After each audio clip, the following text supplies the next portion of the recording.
Ya, kita masih membahas apa sebenarnya maksud di balik kerangkeng yang ada di rumah Bupati Langkat di Sumatera Utara. Kalaupun sekarang dikatakan rehabilitasi, tapi seharusnya juga harus memenuhi kaidah-kaidah yang ada di negara kita. Dari izinnya, dari caranya, itu semua ada aturannya. Masih bersama Ahmad Taufat Ndamanik, Ketua Komnas HAM, dan juga Asep Iwan Iriawan, pakar hukum pidana, dan juga aktivis di Granat, Gerakan Nasional Anti Narkotika.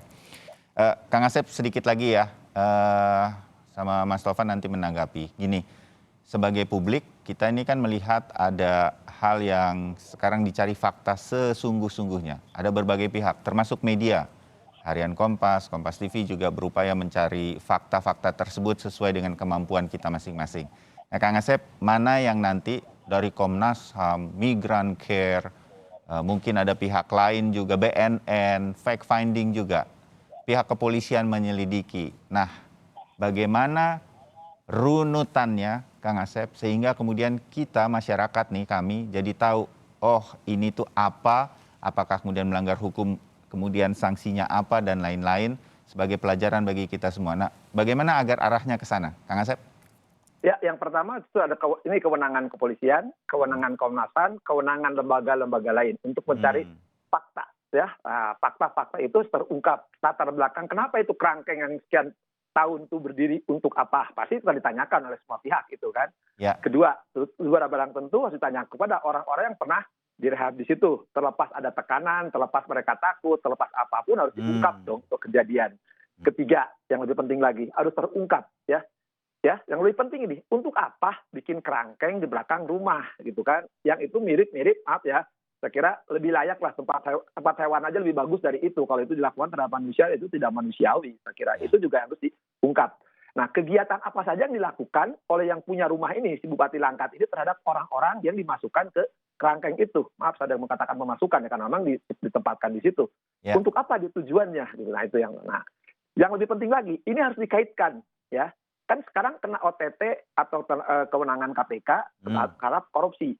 Jangan-jangan ada kegiatan ya tadi yang tertangkap ya tangan ini Bupati Langkat ini kegiatan korupsi, uang korupsinya entah itu untuk pencucian uang, entah untuk apa ditutupi oleh kegiatan sosial tadi. Kan kesannya ke publik bahwa ini adalah kegiatan untuk mengobati dan sebagainya. Jadi ada benang merah dari mulai pendirian kerangkeng itu, isinya kerangkeng itu, kegiatan kerangkeng itu termasuk kegiatan si Bupati Langkat ini gitu. Apa dari awal sebelum jadi bupati sampai jadi bupati tertangkap KPK pasti akan ketahuan ada hubungannya, ada benang merah itu. Kalau itu terjadi berarti ada perbuatan-perbuatan tindak pidana yang dilakukan oleh bupati ini ya. Dan itu saya kira nanti pasalnya bisa berlapis yang tadi awal tadi. Mungkin ada tindak pidana umumnya itu kewenangan kepolisian. Ya. Korupsinya jelas kewenangan KPK. Nah, jangan-jangan juga saya lebih nanti saya berharap sekali ke Pak Taufan nih, jangan-jangan ada kejahatan HAM, bahkan mungkin juga tuh kan ada pembiaran. Selama ini kan itu setidaknya entah ada aparat, entah siapapun. Kok kalau itu nanti saya berharap tadi dari Pak Taufan dan kawan-kawan dari Komnas HAM ya, bahwa itu kalau sampai terjadi Komnas HAM mengerikan sekali ya di Republik ini ada seorang pejabat ya melakukan tindakan yang itu malah ada pembiaran. Nah kalau ini terungkap ke publik ya, saya pikir tidak hanya pembelajaran, ini harus ada tindakan nyata dari penegak hukum siapapun lembaganya. Ya, terbayang Kang Asep. Memang itu sih, saya harus jujur secara pribadi dan juga teman-teman, kita kan jadikan bahan diskusi nih. Oh ini apa ya, bagaimana mengenai kasus ini begitu, bagaimana bisa sampai 10 tahun ini terjadi. Dan ketika kita mengikuti beberapa informasi, ternyata udah diketahui kok, udah pernah disurvei atau diperiksa, tapi udah ketahuan nggak berizin, harusnya kan segera diminta izinnya. Kalau nggak harus di stop. Kira-kira gitu. Ini nggak boleh nih seperti ini. Ada yang mengingatkan. Nah, Mas Taufan, satu hal bahwa kita ingin kejelasan. Nanti salah satu lembaga yang menjadi acuan dari masyarakat, kalau fact finding seperti ini, udahlah pasti Komnas HAM. Kita berharap yang terbaik nanti dari Komnas HAM dan semua nanti akan disampaikan ke publik. Pasti. Ya, kita tunggu. Tapi apakah dari sisi itu, saya pakai bahasanya Kang Asep nih, pembiaran, bahasa saya mohon maaf adalah ya masa iya 10 tahun hal ini tidak diketahui oleh pemerintah daerah setempat, pihak kepolisian, mungkin juga TNI, untuk diingatkan begitu. Rasanya kan nggak mungkin. Apakah ini bisa kemudian ada semacam catatan nantinya dari Komnas HAM untuk kemudian menjadi perbaikan bagi seluruh garis operasi negara ini di pemerintahan daerah, Polri, TNI-nya, sehingga kemudian ayo dong kalau hal semacam ini jangan sampai seperti ini ketahuannya.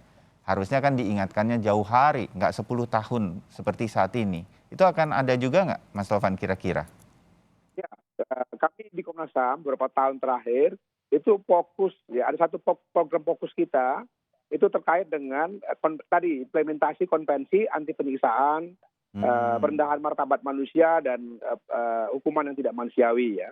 Ya. Ada kerjasama kami misalnya dengan Menkumham itu yang dikaitkan nanti dengan Dirjen Lapas. Makanya kita punya program itu dengan Dirjen Lapas dan juga Rudenim itu Dirjen Imigrasi itu untuk pembenahan rumah-rumah tahanan dengan Polri misalnya, termasuk yang juga panti sosial yang tadi saya katakan itu beberapa temuan kami. Panti sosial kami kategorikan juga dalam program ini karena dia kalau dilihat konvensi itu dia masuk dalam definisi tentang perendahan martabat manusia dan perlakuan yang tidak manusiawi tadi ya. Kita temukan semua beberapa panti-panti yang memang itu sebetulnya di masyarakat kita dianggap sesuatu yang sangat positif gitu. Tetapi ternyata dalam prakteknya dia menggunakan treatment yang itu bisa dikategorikan sebagai pelanggaran hak asasi karena merupakan tindakan perendahan martabat. Misalnya. Misalnya ya, ternyata ada panti sosial kita yang masih menggunakan pasung. Di masyarakat tradisional kita itu dianggap sebagai satu hal yang benar. Tetapi dalam era modern ini itu dianggap bertentangan dengan prinsip-prinsip hak asasi manusia misalnya. Ketika pasiennya datang, dimandikan dengan ditelanjangi, digunduli segala macam, itu juga sebetulnya bertentangan dengan prinsip asasi manusia. Jadi ini akan menjadi salah satu indikator dari instrumen konvensi tadi itu yang akan kami pakai untuk menilai apa yang kita bicarakan soal kerangkeng ya, dan tanda petik dilangkat itu.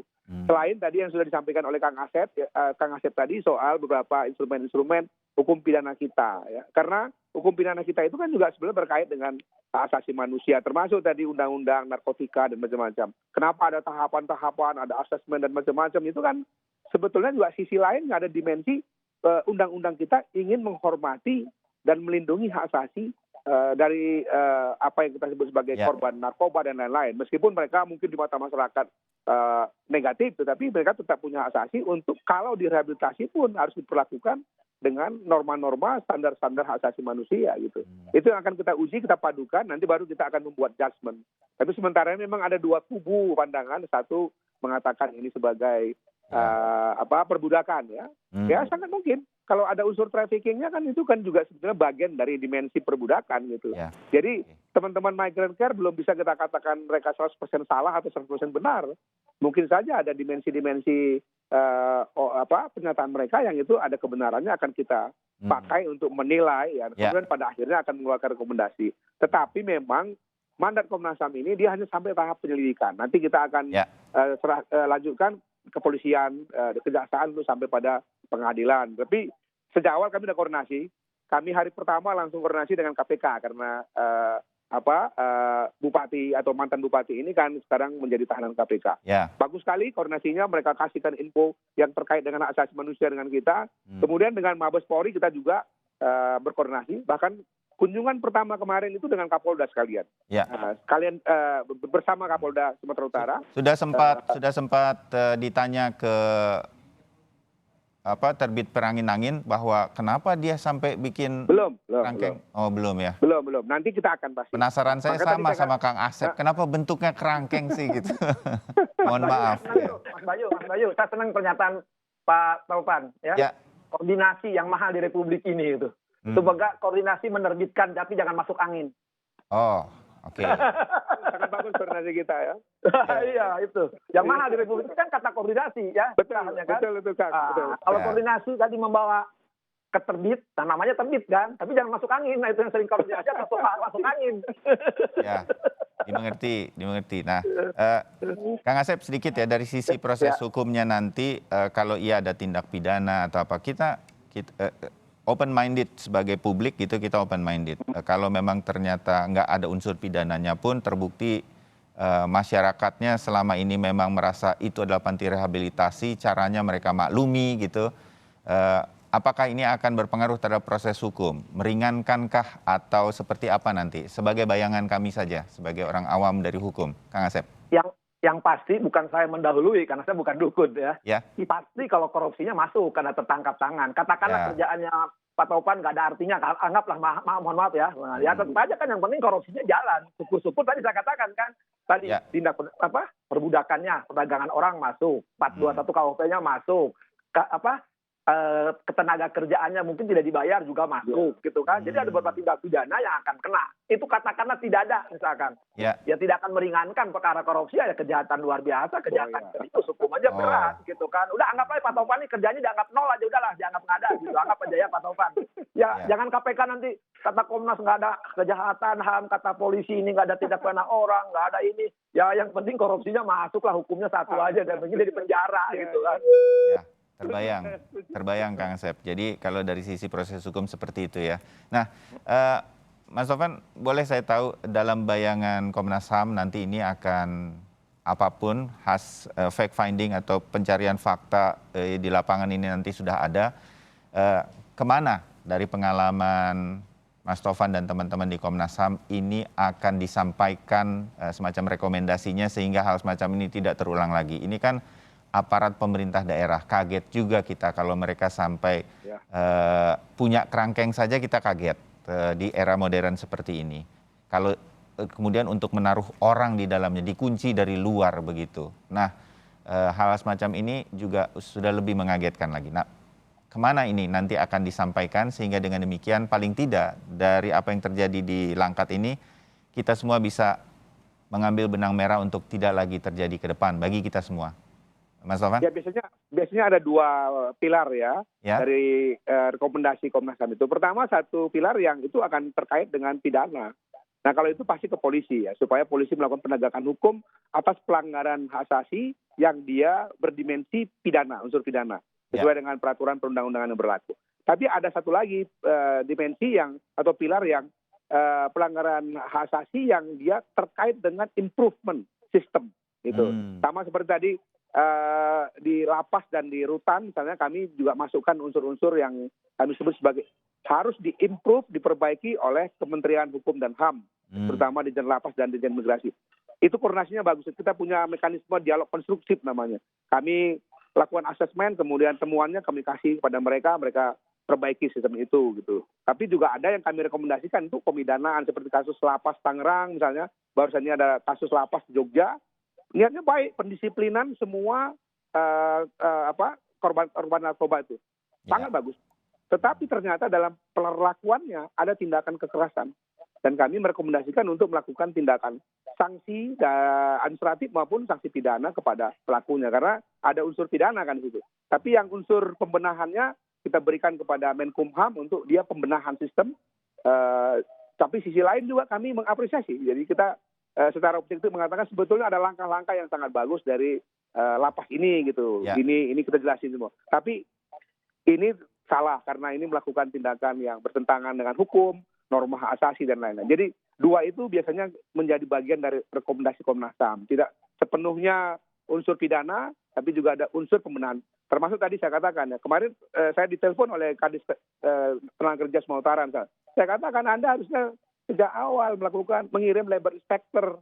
Jangan tunggu dulu ada laporan polisi sama Komnas HAM. Ini kan tugas Anda sebenarnya. Kirim dong gitu. Saya kasih saran informal lah ini ya, bahwa mestinya kamu kirim itu labor inspector karena itu kan ada unsur ketenaga kerja. Jangan nunggu dulu dari proses polisi, proses Komnas HAM. Udah kadung hilang bahan-bahan atau barang buktinya nanti saya bilang. Dan kamu tidak tahu lagi bagaimana memperbaiki sistem itu gitu. Kan kurang lebih begitu ya. Itu yang saya maksud memang Mas Taufan, bahwa kasus ini satu hal sekarang di pihak kepolisian, tapi jangan sampai kita melupakan bahwa ini ada yang saya menyebutnya dengan segala respek saya kepada seluruh aparat pemerintahan daerah di Sumatera Utara, bahkan juga pihak keamanan, Polri dan TNI begitu. ini kan ada yang bobol nih untuk mengingatkan hal ini semua agar tidak terjadi. 10 tahun terlalu lama untuk kemudian kita membiarkan ini. Ada hal pembiaran, kata Kang Asep. Nah ini yang mungkin mudah-mudahan selain nanti rekomendasi dari Komnas HAM, hasil dari penyelidikan kepolisian menjadi terang benderang bagi kita, mudah-mudahan semua stakeholder ini bisa mengerti bahwa ada pembenahan-pembenahan internal yang harus dilakukan. Nggak boleh kita ada hal semacam ini terjadi lagi ke depan untuk rakyat kita. Kita udah modern, benar ya Kang Asep? Nah gitu. Ya, amin. Amin. Koordinasinya diteruskan, mudah-mudahan terus terjalin dengan baik. Jangan sampai masuk angin dalam artian seperti itu tadi maksud saya. Semua membuka diri untuk memperbaiki diri. Kebetulan yang dalam kasus ini memang namanya perangin-angin pula, makanya Kang Asep mengingatkan. Mudah-mudahan menjadi taufan di semuanya, disamet sama taufan gitu. Simpan taufan. Begitu maksudnya ya. Topan yang baik begitu setelah Iya. topan berlalu. Setuju. Iya. Kang Asep, Mas Tovan, Sama-sama. terima kasih Terima kasih. diskusinya pagi Sama-sama hari ini. kasih Pak Salam Taufan, sehat. Mas Bayu, sama-sama. Sehat Ya. selalu, semangat. So.